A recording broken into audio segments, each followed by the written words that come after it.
Well, Marianne, I am so excited to have you here sharing some really cool things. And I want you to tell everybody a little bit about yourself and about your books. My writing career started in 1987 when I got a job at Focus on the Family, and then I got to help start Clubhouse Magazine, which is for kids 8 and up, and then we did Club Junior, which is for kids 3 and up.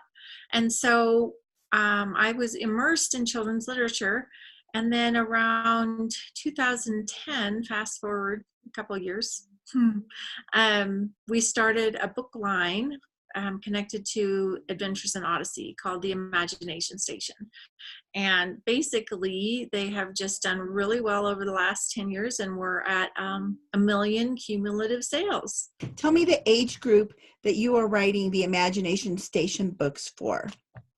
These are for kids age 7 and up, but mostly it's for third grade boys, 9, 10, and 11-year-old boys who love action and adventure and really aren't interested in reading anything else. So tell me a little bit about the importance of the covers on the Imagination Station books. Okay, so the covers need to have a lot of action on them, and if possible, an animal. So I have a book called In Fear of the Spear, and I saw with my own eyes, I saw a boy in a bookstore. His mom let him look at the series, and then they walked away, but he really, really wanted this book, and he grabbed it because it had a leopard on the cover. I have 2 books with knights on the cover, and those are the 2 that sell the best. And those are Revenge of the Red Knight and Hunt for the Devil's Dragon. Because you shared once with me that the cover is so critical to what you're doing that sometimes you work a little bit backwards. So tell me about that.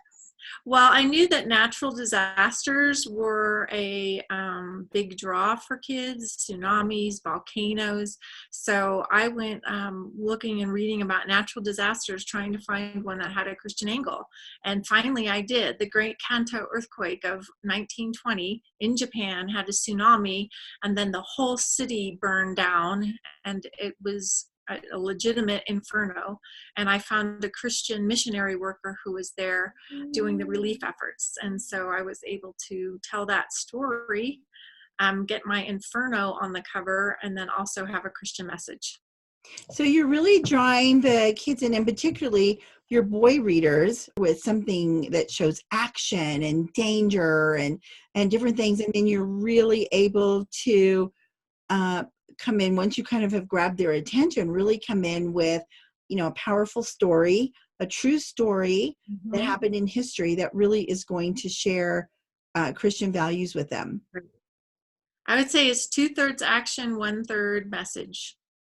So your setting is historical, and they're learning that way. And then there's always a Christian takeaway with my characters. Either they discover something themselves, or they meet somebody who's able to articulate that in history, like Marco Polo.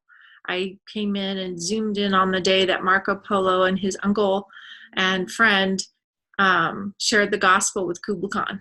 So, Marco Polo had this long life, exciting life. I could have done everything, but I wanted to get that gospel story in. So we've done Vikings. We did a little Viking ship with an ominous iceberg. We've done Roman arena with a tiger in it, especially the big cats, the scary animals. Got a dragon on the cover. That was another one I worked backwards from. So we did Sir George and the Dragon. We told a literary tale. I had a really good story about Lincoln. I mean, he's just not adventurous. I mean, him sitting at the desk in the White House, or him signing a piece of paper, or talking to people, standing in a courtroom, couldn't do it. So we settled on the kids waiting outside a crowded train station, but they're in a horse-drawn carriage. So at least I have a big horse on the cover. So that one's called Terror in the Tunnel. That's a great title. It is a great title. I mean, talk to me about titling your books. You've got Fear of the Spear, Terror in the Tunnel. I mean, you've got great titles. Yep. How do you do that? You pick your cover scene before you even start writing your book. I know when I pitch the book, And even though they're in a series, I still have to get my books concepts and covers and titles approved before I start writing and before I get the contract.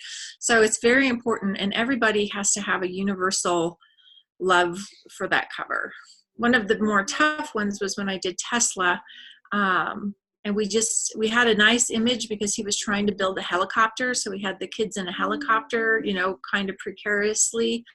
And then we chose the title, and there was some bickering about the title. And finally, somebody high up just liked it and said, it's going to be Madman in Manhattan.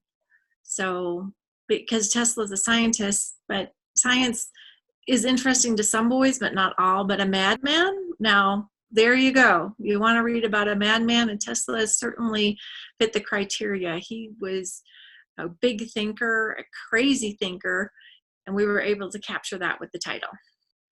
So how important is it when you are pitching a book to a publisher that you have a really powerful, and ultimately with traditional publishers, they're going to, kind of have ultimate veto power over a title or a cover design. But how important is it that you go in with something as strong as you can possibly come up with? It's really key, because if you have to get the editorial team on board with it and the marketing team on board with it. You have to please kids, and you have to please parents, and sometimes librarians, the school people. So it's very important that you pick your subject matter very well, but your theme and the action on the cover needs to be compelling, because you're competing with, electronic games and television, sports, and things that kids do. You're competing with that to get them to spend money on your book. How do you know what covers and titles are really going to appeal to the age group that you're writing to? Honestly, you look and see what else is selling out there, and then just ask kids. Every time I can get into a Sunday school class, I say, write down, 10 books you would like to read. Almost all of them have animals, girls and boys. They want to read about animals. They love animals. And so I've really cashed in on that and tried to work an animal in everywhere I go. So for example, I'm thinking about writing a book on Ferdinand Magellan, and he got to the bottom or near the bottom of Brazil, and they saw penguins for the first time. So of course I'm going to have penguins on the cover of that book, if at all possible. Yes. I would buy a book with penguins. Yeah. So we'll see. Right now, that's what I'm looking at. And how many books are in the series? Book 24 will be out soon. Okay. And these are published with Focus on the Family. Yeah, at Tyndale House. You can find them on Christian book distributors, or Focus on the Family store, or Amazon. Okay. And on your website? Only signed copies on my website, marianneherring.com.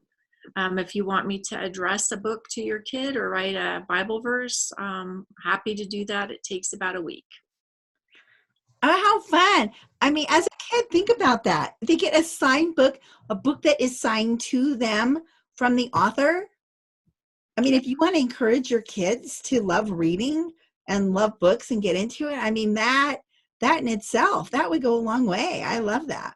Well, Marianne, what I want to do, I want to have you come back to Word Ninjas. And as you were talking about the research that you do for the stories, I want to have you come back and talk to us about the research that you put into these historical fiction books. I'm excited. Okay, we'll do that. All right. Thank you, my dear. Thank you, Karen.